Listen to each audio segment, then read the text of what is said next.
اللہ فرماتا ہے وَلَقَدْ آتَيْنَا لُقْمَانَ الْحِكْمَةَ، کہ بے شک ہم نے لقمان کو حکمت اور دانائی عطا کی۔ حضرت لقمان نہ نبی تھے، نہ رسول ہیں، اور نہ ہی کسی نبی کے امتی ہیں۔ کیا مراد؟ کہ ڈائریکٹ ان تک کسی نبی کی تعلیمات پہنچی نہیں۔ نسلاً حبشی تھے، رنگ کے سیاہ،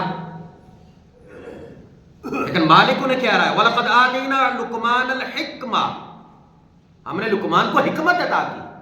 کیا مراد؟ فرمایا اگرچہ ان تک ہمارے کسی نبی کی تعلیمات نہیں بھی نہ پہنچی تو ہم نے انہیں عقل سلیم عطا کی تھی، انہوں نے اس عقل کے ذریعے اللہ وحدہ لا شریک کو جان لیا، اللہ کی ذات کو جان لیا۔ اور یہ بات جب قرآن مجید کی آیت مبارکہ نازل ہوئی ہے اس لیے کہ مشرکین مکہ کو بتایا جا رہا تھا کہ بھئی دیکھو کہ تم سے پہلے لقمان بھی گزرے ہیں، ان کی طرف نہ کوئی نبی آیا، نہ کوئی نبی کی تعلیمات پہنچی ہیں، باوجود اس کے وہ مجھے ماننے والے تھے۔ انہوں نے اپنی عقل سے مجھے پہچان لیا، میری معرفت حاصل کر لی، تو تمہارے پاس تو میرا مصطفیٰ کریم آیا ہے، میرا نبی آیا ہے، اور تمہیں میری طرف بلا رہا ہے، تو کیا تم عقل سے کام کیوں نہیں لیتے؟ یہی وجہ ہے ابو جہل کا لقب کیا تھا؟ ابو الحکم، حکمتوں کا باپ۔ اللہ کو نہیں مانا، اللہ کے رسول کو نہیں مانا، تو کیا لقب ملا؟ ابو جہل، جہالت کا باپ، کیونکہ اس نے عقل سلیم کا بھی استعمال نہیں کیا اور رسول اللہ صلی اللہ علیہ وسلم کی بات پہ عمل کر کے اللہ اور اللہ کے رسول کی اس نے غلامی اختیار نہیں کی۔ اور جو اللہ اور اللہ کے رسول کو نہیں مانتا وہ فطرت سے ہٹ جاتا ہے۔ اور یہ بات ذہن میں رکھیے گا، کل مولود یولد علی الفطرہ، حضور نے فرمایا پیدا ہونے والا ہر بچہ فطرت پہ پیدا ہوتا ہے، اور وہ فطرت اسلام ہے۔ بعد میں اسے ماں باپ جو ہے یہودی بنا دیں، اسے عیسائی بنا دیں، وہ بات کا عمل ہے، وہ حالات کے اثرات نے اسے بدلا ہے، ورنہ فطرت سلیم اسلام ہے۔ ہر بچہ اسلام کی فطرت پہ پیدا ہوتا ہے۔ تو حضرت لقمان نے اپنی حکمت اور دانائی سے اللہ کو پہچانا۔ اور دیکھیے اللہ فرماتا ہے وَلَقَدْ آتَيْنَا لُقْمَانَ الْحِكْمَةَ أَنِ اشْكُرْ لِلَّهِ، بے شک ہم نے لقمان کو حکمت اور دانائی عطا کی، أَنِ اشْكُرْ لِلَّهِ، اور اس سے کہا کہ اللہ کا شکر ادا کرو۔ اچھا، حکمت کے ساتھ اللہ نے شکر کو جوڑا ہے، یہ بڑی سمجھنے والی بات ہے۔ دانائی اور سمجھداری کے ساتھ اللہ نے کس کو جوڑا ہے؟ شکر کو، شکر جیسی صفت کو جوڑا ہے۔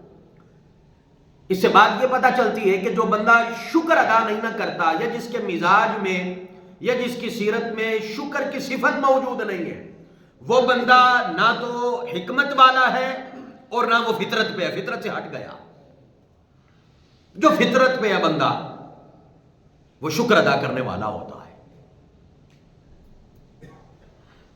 اور وَمَن یشکر، اللہ کہتا ہے فَإِنَّمَا یشکر لِنَفْسِهِ، جو کوئی شکر ادا کرتا ہے فَإِنَّمَا یشکر لِنَفْسِهِ، وہ اپنے بھلے کے لیے کرتا ہے،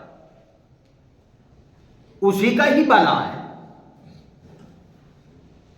اور آگے فرمایا وَمَن کَفَرَ، ہاں جو شکر نہیں کرتا، نہ شکر کرتا ہے، فَإِنَّ اللَّهَ غَنِيٌّ حَمِيدٌ، بے شک اللہ بے نیاز ہے اور حمد کے لائق ہے۔ اللہ رب العزت کا کچھ نہیں بگڑتا نہ تم شکر کرو۔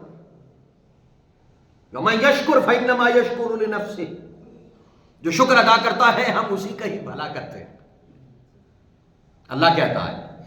اور اللہ فرماتا ہے کہ تم شکر کو بڑھاؤ، میں اپنی نعمتیں بڑھاتا ہوں، یہ قرآن ہے۔ تم شکر بڑھاؤ، میں اپنی نعمتیں بڑھاؤں۔ ہاں اگر تم نہ شکر ہی نکلو گے تو ٹھیک ہے، پھر ہمارا کیا بگاڑ سکتے ہیں؟ ہمارا کچھ نہیں تم بگاڑ سکتے۔ پنجابی کہتے ہیں نا جی اپنے پیروں سے کواڑی مارنا۔ جو بندہ نہ شکر آئے وہ اپنے آپ کو ہی نقصان دے رہا ہے، وہ اللہ کو تو نقصان کر نہیں سکتا۔ اور یہ بات دانا اور سمجھدار وہ بندہ ہے کہ جس کے اندر صفت شکر موجود ہے۔ اور یاد رکھیں امام راغب رحمہ اللہ تعالی آپ فرماتے ہیں شکر تین طرح کا ہوتا ہے۔ سب سے پہلے نعمت کی پہچان اور احساس، یہ بھی شکر ہے، اور یہ پہلی سیڑھی ہے شکر کی۔ چھوٹا سا بچہ آؤ، اس کے ہاتھ میں آپ ہیرا رکھ دیں، وہ تو کھیلنا شروع کر دے گا، اٹھا کے پھینک دے گا. وہ تو احساس اور ادراک ہی نہیں ہے یہ کیا ہے. تو شکر کی پہلی سیڑھی یہ ہے، آنکھیں تک رہی ہیں تو جانو، ادراک کرو کتنی بڑی نعمت ہے. کان سن رہے، جانو کتنی بڑی نعمت ہے. دل دھڑک رہا ہے، بیماریوں سے محفوظ ہو، شکر کرو، احساس کرو کتنی بڑی نعمت ہے. آج ہماری زندگی ان احساسات کے بغیر گزر رہی ہے. جو نہیں ہے اس کی فکر ہے، اور جو پاس ہے اس کو شکر کوئی. وہ شیخ سعدی رحمہ اللہ تعالیٰ نے فرمایا نا کہ دانت ہمارے ٹوٹ گئے اللہ کی نعمتیں کھا کھا کے، پر زبان نہ شکری سے نہیں تھکتی. اب پہلی صورت کیا ہے کہ اس چیز کو جاننا کہ کتنی بڑی نعمت اللہ نے عطا کی ہے، یہ جاننا بھی شکر ہے. مجھے اللہ 3 وقت کا کھانا دیتا ہے، گھر میں دے رہا ہے. میرا اللہ میرے گھر میں مجھے رزق دے رہا ہے، میرے شہر میں مجھے رزق دے رہا ہے. تو سوچو نا جی، بیرون ملک بیٹھ کے اولاد کے لیے کماتے ہیں، وہاں بیٹھنا کوئی آسان کام ہے؟ اولاد سے دور آسان کام ہے؟ اس کا ادراک ہونا چاہیے کہ اللہ نے مجھ پہ کتنا بڑا کرم کر دیا. اور یہ حضور کی حدیث مبارکہ ہے. آقا علیہ الصلوۃ والسلام نے فرمایا جس بندے کو اپنے علاقے اور گھر میں رزق مل جاتا ہے اس پہ اللہ کا بڑا فضل اور کرم ہوتا ہے. مالک نے دائیں بائیں تمہیں سفر پہ مجبور نہیں کیا. شکر ادا کرو اللہ کا. اور شکر کی پہلی سیڑھی کیا ہے؟ جو نعمتیں ہیں ان کا احساس ہو، ادراک ہو کتنی بڑی نعمت ہے. اور ادراک کیسے ہوگا؟ کہ معاشرے کے اندر جن کے پاس نہیں ہے ان کی طرف دیکھو گے تو احساس ہوگا. میرے پاس گاڑی ہے تو میں سائیکل والے کو دیکھوں گا تو احساس ہوگا. اور اگر میرے پاس گاڑی ہے میں اس سے بڑی گاڑی کی طرف نظر دوڑا رہا ہوں تو وہ جو ہے اس کا احساس ہوگا کہ کتنی بڑی نعمت ہے. رمضان المبارک آ رہا ہے تو روزوں کا کیا حکم ہے؟ کیا وجہ ہے؟ اسے کیا فائدہ ہے؟ یہی ہے نا، بھوکے رہو، تمہیں قدر ہو کہ فاقے میں کتنی تکلیف ہوتی ہے. اگر یہ رزق اسی طرح ہی ہم تمہیں دیتے، ایک وقت کا دیتے ایک وقت نہ دیتے، تو کتنی بڑی تکلیف سے تو گزرتا. یہ احساس دلایا جا رہا ہے. اور یہ احساس اگر انسان کو ہو جائے تو سمجھ لو اس نے شکر کی پہلی سیڑھی پہ قدم رکھ لیا ہے. اور ابھی ہم اس پہ بھی پورے نہیں اترے ہیں. بھاگم بھاگ، بس آگے بڑھنا. جو ہے اس پہ شکر نہیں، اس کا احساس ہی کوئی نہیں کتنی بڑی نعمت ہے، ادراک ہی کوئی نہیں کتنی بڑی نعمت ہے. نبینے سے پوچھے نا آنکھوں کی قدر. جس کے بچے بلک بلک کے سو جاتے ہیں نا اسے رزق کی قدر پوچھو.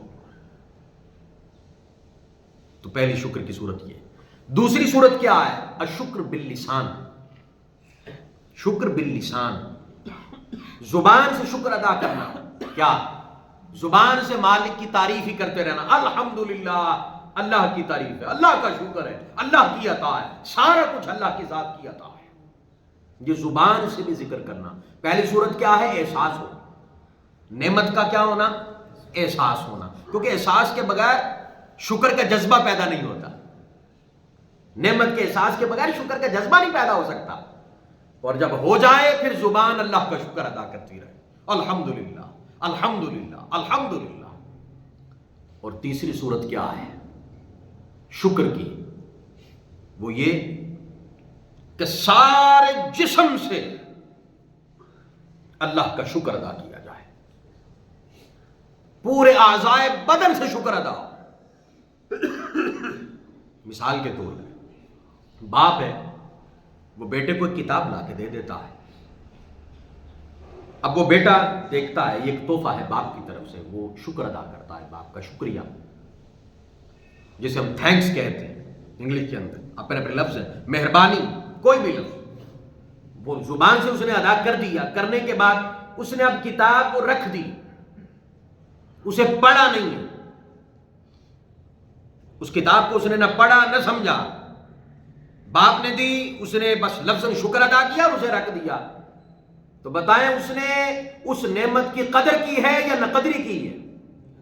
ناقدری کی ہے اس نے۔ اللہ پاک ہمیں جو نعمتیں دیتا ہے، ہم پہ جو فضل کرتا ہے، ہم پہ جو کرم کرتا ہے، زبان کی حد تک الحمدللہ الحمدللہ الحمدللہ، لیکن عمل سے اس کی نہ قدری، عمل سے نہ شکری کرتے ہیں۔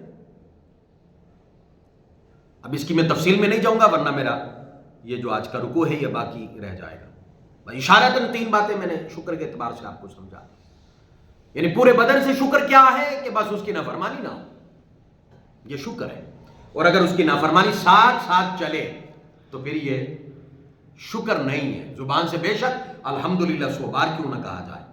اور پھر فرمایا وَإِذْ قَالَ لُقْمَانُ لِابْنِهِ، اور یاد کریں جب لقمان نے اپنے بیٹے سے کہا وَهُوَ يَعِظُهُ، جبکہ وہ اپنے بیٹے کو نصیحت کر رہا تھا۔ کوئی بندہ ہے جب وہ دنیا سے جاتا ہے تو اس سے قبل اس کی خواہش ہوتی ہے کہ میں اپنی اولاد کو کچھ نصیحت کچھ وصیحتیں کروں تاکہ میری اولاد میرے بعد صحیح رستے پہ چلے۔ اب دیکھیے گا حضرت لقمان نے نصیحتیں کیا کی۔ وَإِذْ قَالَ لُقْمَانُ لِابْنِهِ وَهُوَ يَعِظُهُ،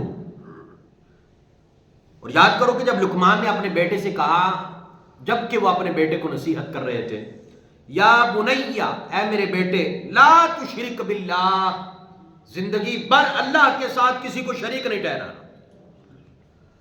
میں نے پہلے عرض کیا ہے ان کی طرف ابھی کسی نبی کی تعلیمات آئی نہیں ہیں، یہ وہ دانائی اور وہ جو اللہ نے عقل سلیم عطا کی ہے، اسے پتہ چلتا ہے کہ اگر یہ تعلیمات نہ بھی آتی نبی کی تو عقل سلیم سے بھی اللہ کو جاننا واجب تھا، اور بندہ جان سکتا ہے اللہ کی نشانیوں سے اللہ کو، قرآن میں یہی تو حکم ہے۔ اور ہاں جس بندے تک تعلیمات پہنچے وہ اپنی عقل سے اللہ کو جانتا ہے تو یہ اللہ کی معرفت کہہ سکتے ہیں، ایمان نہیں،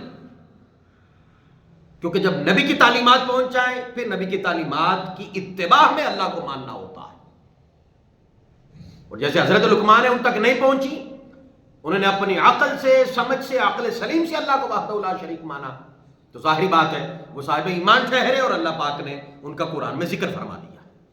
پہلی بات فرمایا لا تشرک باللہ، بیٹا کسی کے ساتھ اللہ کے ساتھ کسی کو شریک نہیں ٹھہرانا۔ ان الشرک لظلم عظیم، بے شک شرک سب سے بڑا ظلم۔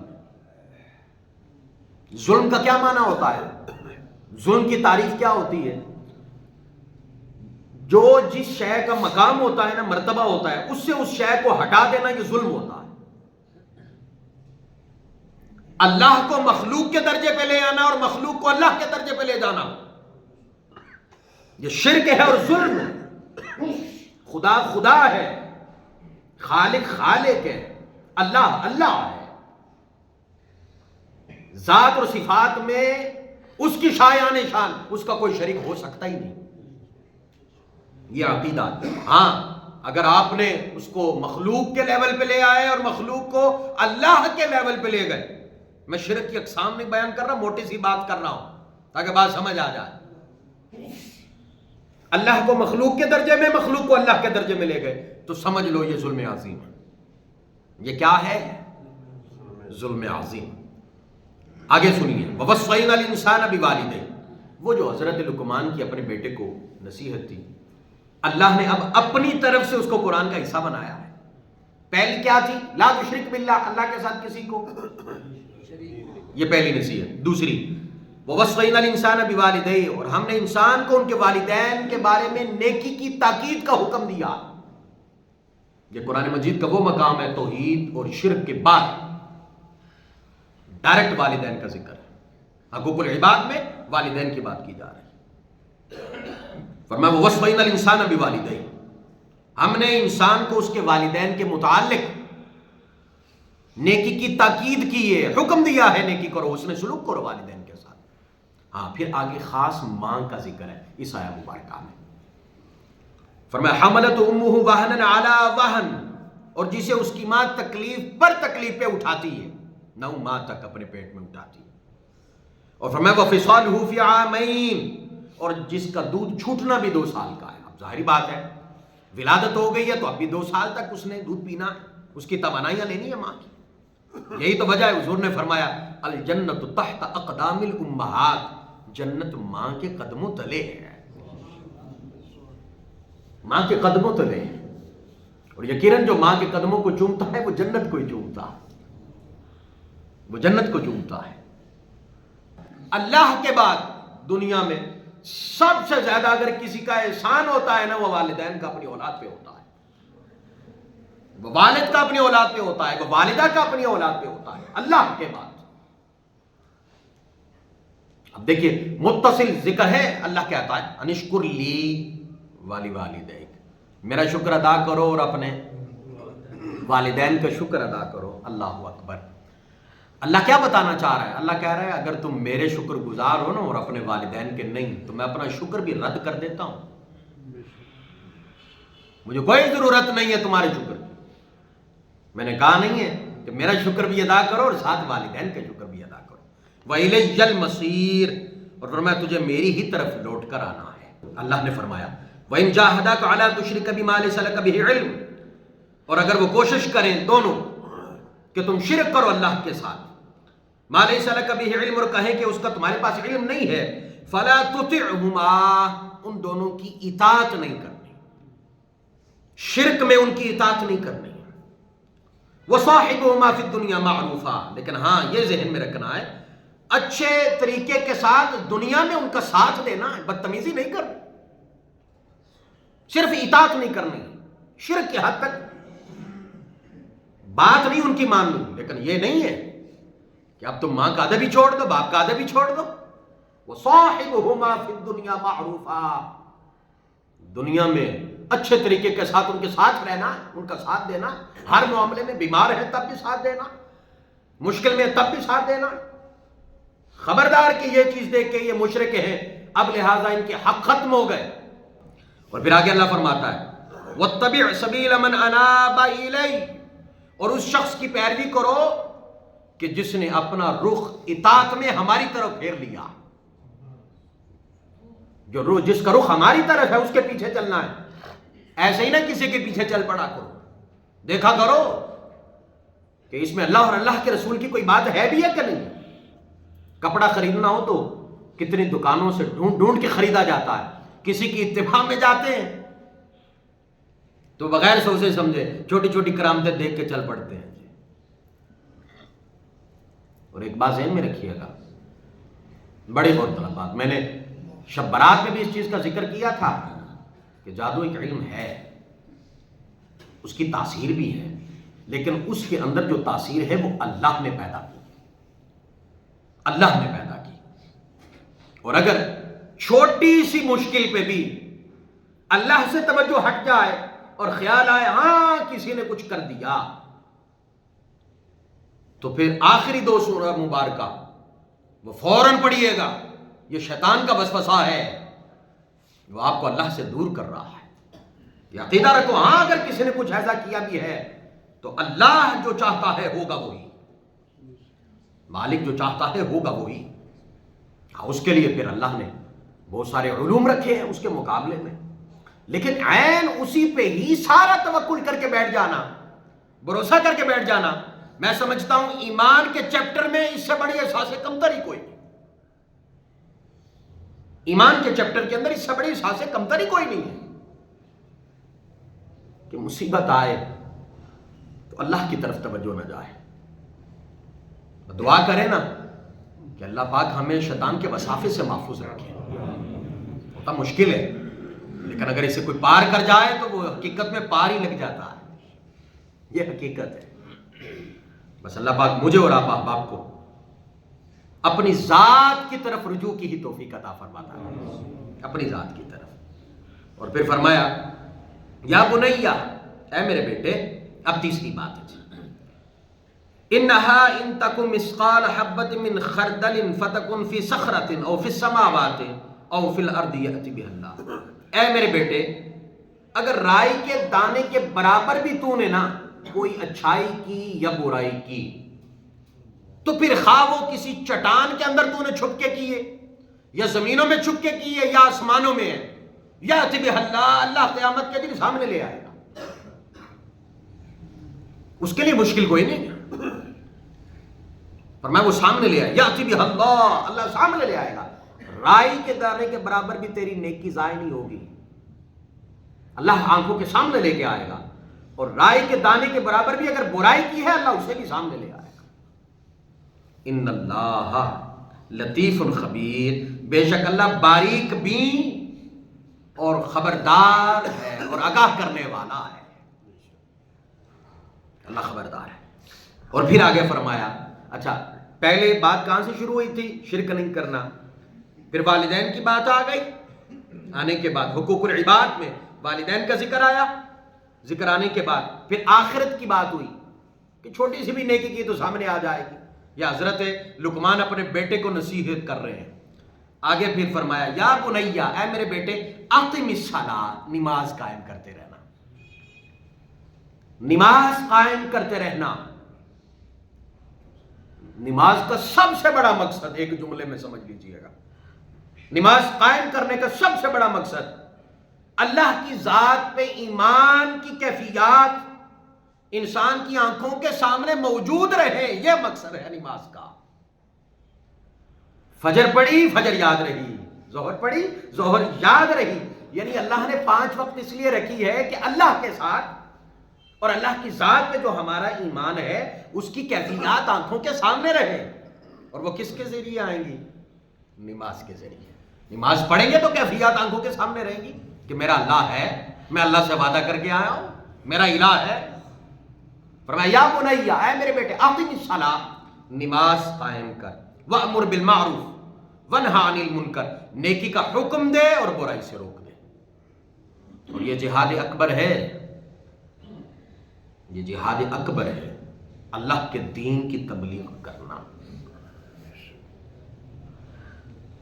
سب سے بڑا جہاد اپنے نفس کے ساتھ۔ اس کے بعد جہاد بالعلم، علم کے ذریعے، پھر اس کے بعد جہاد دین کی تبلیغ، دین کی تبلیغ جہاد ہے بہت بڑا۔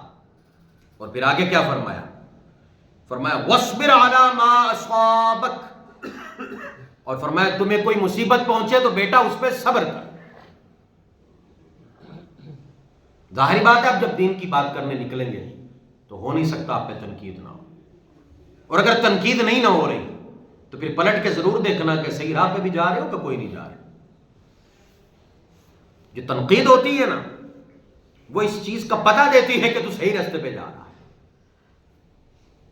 ہاں بہت ساری تنقیدیں ایسی ہوتی ہیں جو اصلاح کے لیے بھی ہوتی ہیں، ہر تنقید کو اس طرح نہیں لینا۔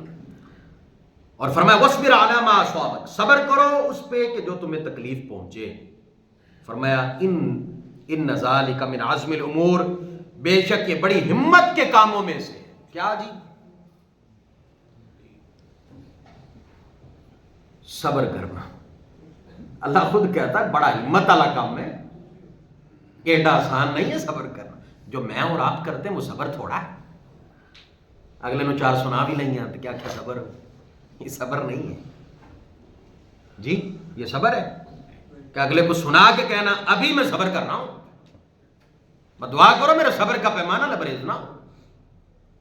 یہ میرا اور آپ کا صبر ہے، یہ ہمت والے کام کوئی نہیں ہے، یہ ہوتا ہی رہتا ہے اور ہم کرتے ہی رہتے ہیں۔ ہمت صبر کیا ہے؟ خاموش۔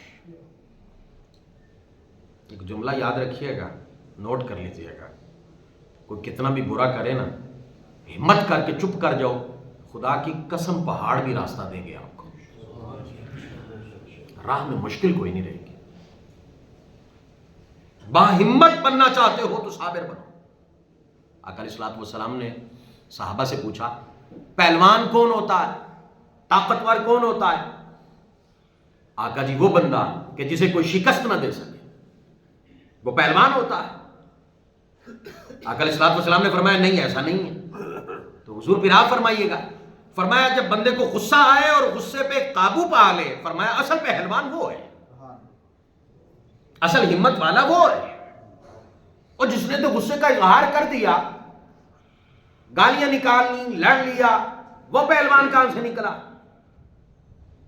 آقا علیہ الصلوۃ والسلام نے فرمایا روحانی طور پہ پہلوان وہ ہے اس کی روحانیت عروج پہ ہے، بڑا ہمت والا ہے وہ جو صبر کر گیا، جو برداشت کر گیا۔ اور جس میں برداشت نہیں ہے، جس میں صبر نہیں ہے، ہم دیکھ لیں سڑک پہ میں بھی چلتا ہوں، آپ بھی چلتے ہیں،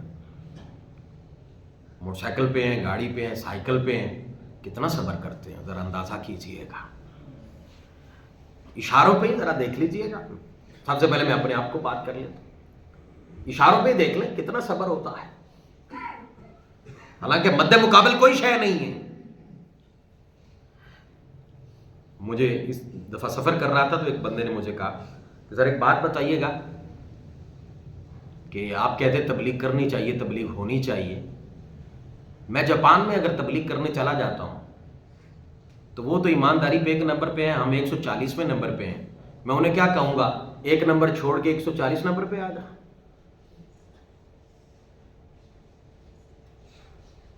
یقین کیجیے گا یہ سوالات جو ہوتے ہیں نا، یہ ایک دفعہ ضرور سوچنے پہ مجبور کرتے ہیں کہ ہم بہت پیچھے، سب سے زیادہ تقریریں یہاں پہ ہیں، سب سے زیادہ دن یہاں منائے جاتے ہیں، سب سے زیادہ میلاد یہاں پہ ہیں، سب سے زیادہ عرس یہاں پہ ہیں، سب سے زیادہ پیر یہاں پہ ہیں، سب سے زیادہ مولوی یہاں پہ ہیں، لیکن باوجود اس کے عمل کیا ہے دیکھ لیجیے گا، ایمانداری کیا ہے دیکھ لیجیے گا۔ اس میں بھی شامل ہوں، اس میں سب سے پہلے اپنی ذات کو کوستا ہوں، اللہ کی توفیق سے، یہ بھی اللہ کی توفیق سے، اس میں بھی میری کوئی ہمت نہیں، اللہ کی توفیق سے۔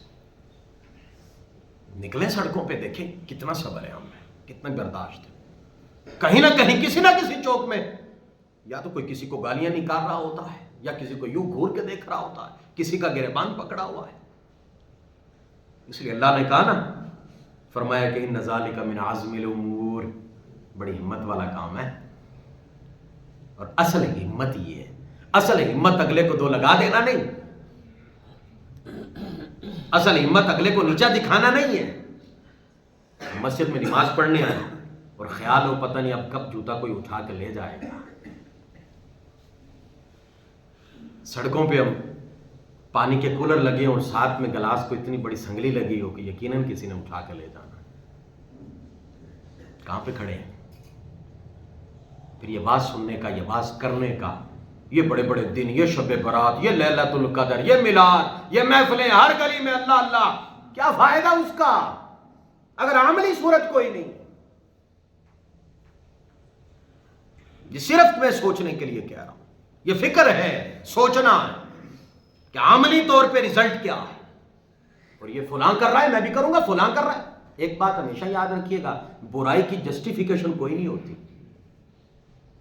وہ بے شک ہم دیتے رہتے، حقیقت میں برائی کی جسٹیفیکیشن کوئی نہیں ہوتی، برائی پہ تو ندامت ہوتی ہے، شرمندگی ہوتی ہے، وہ ہم میں ہے ہی نہیں، پھر صبر کہاں سے آئے؟ بہرحال صبر بہت بڑی طاقت ہے، بہت بڑی طاقت ہے۔